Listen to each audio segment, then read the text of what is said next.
Wakil Wali Kota Palembang Fitriyanti Agustinda yang didampingi oleh Kepala Dinas Perdagangan, Kepala Dinas Koperasi dan UKM Kota Palembang, serta Direktur PD Pasar Palembang Jaya, mengadakan pertemuan advokasi lintas sektor bersama dengan Balai Besar Pengawasan Obat dan Makanan di Palembang. Dalam agenda program Pasar Aman dari Bahan Berbahaya, bertempat di ruang rapat kantor PD Pasar Palembang Jaya.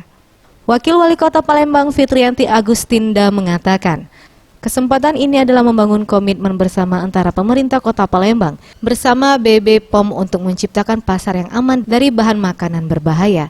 Diharapkan semua OPD dapat terlibat untuk mewujudkan pasar aman dari bahan makanan berbahaya, karena ini merupakan tugas lintas sektoral yang wajib dilakukan di Palembang, agar masyarakat tidak perlu khawatir lagi untuk berbelanja makanan. Dan yang lain, pertanian, peternakan, perikanan, semuanya harus terlibat untuk satu padu untuk mendukung program supaya pasar di Kota Palembang, terutama pasar-pasar tradisional, relatif harus aman dari bahan-bahan berbahaya. Dan kami berterima kasih karena selalu didampingi oleh BP POM.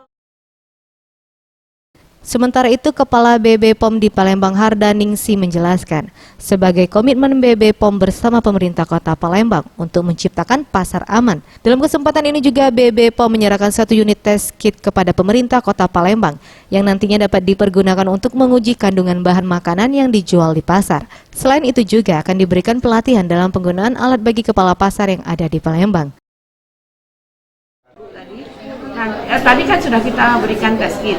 Nanti tapi akan ada bimbingan teknisnya dulu untuk cara penggunaannya, dilatih dulu ya orang pasar. Yang kedua, kita juga akan mengadakan sosialisasi kepada komunitas pasar. Tim Liputan Sriwijaya TV.